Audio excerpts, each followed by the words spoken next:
Nature is the mother of all.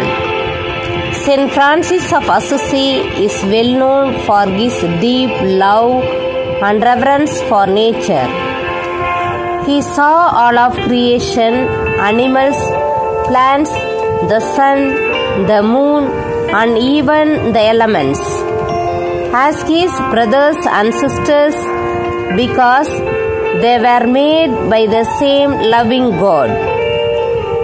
His teaching continued to inspire people today to care for the environment and treat all living beings with compassion. Good morning everyone. We Ashwini and Devashni would like to thank everyone seeing this video for letting us to share our views on nature. In the name of growth and development, we are exhausting our natural resources and in turn exposing our mother earth to great danger. Forests have been destroyed, rivers have been polluted, and vast open fields have been consumed for buildings and factories.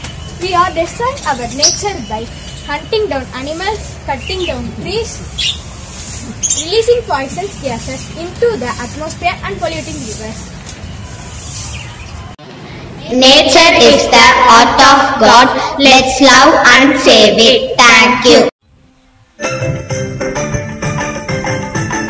மண்ணில் விழும் விதைகள் எல்லாம் அடிவது இல்ல, கருவறையா நிலமும் மாறுது, அந்த விதைகள் வளர்க்கும் தாயா மாறுது. மண்ணில் விழும் விதைகள் எல்லாம் அடிவது இல்ல, கருவறையா நிலமும் மாறுது, அந்த விதைகள் வளர்க்கும் தாயா மாறுது.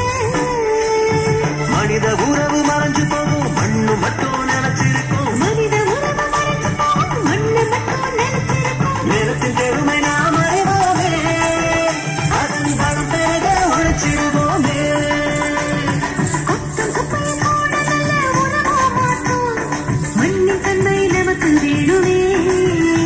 அதன் வளம் கெடாம நாம பார்த்துக்கணுமே, அதன் வளம் கெடாம நாம பார்த்துக்கணுமே.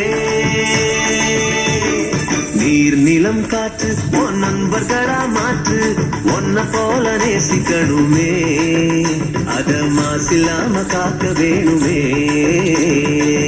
இயற்கையை போற்றி என்று முழுமையாக காக்க வேண்டும். இயற்கையின் பயன்களை நாம் இனிமையாக சுவைக்க வேண்டும். இயற்கையை போற்றி என்று முழுமையாக காக்க வேண்டும். இயற்கையின் பயன்களை நாம் முழுமையாக சுவைக்க வேண்டும். இயற்கையை போற்றி என்று முழுமையாக காக்க வேண்டும். இயற்கையை அழிப்பதனால் பாதிப்புகள் ஏராளம். இயற்கையை அழிப்பதனால் பாதிப்புகள் ஏராளம். எனவே நாம் எல்லாம் இயற்கையை நேசிப்போம். எனவே நாம் எல்லாம் இயற்கையை நேசிப்போம். புனித அசிசியார் இயற்கை மீது அன்பு கொண்டு கதிரவன் தந்தை என்றும் உலகம் எங்கும் புகழ் பெற்றார்.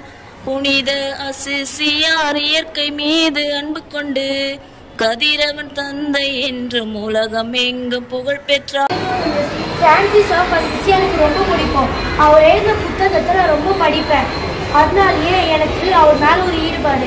அவரை மாதிரி இல்லைனாலும் என்னால் முடிஞ்சது இயற்கையோடு இணைந்து பாடம் நடத்தணும், மரத்தை அழிக்காமல் இயற்கையோடு அவங்க இருந்து பாடம் நடத்தணும். அதனால எனக்கு ரொம்ப இஷ்டம். நான் ரமேஷ் இது மாதிரி பாடம் நடத்துவேன். ஓ அப்படியா? நீங்கள் சொல்கிறத பார்த்தா எனக்கு ரொம்ப ஆவலாக இருக்குது. நானும் இதுக்கப்புறம் இயற்கையோடு இணைந்து நானும் என் பசங்களுக்கு அறிவியல் பாடத்தை நடத்தலான்னு இருக்கேன். ரொம்ப சந்தோஷம் மிஸ்.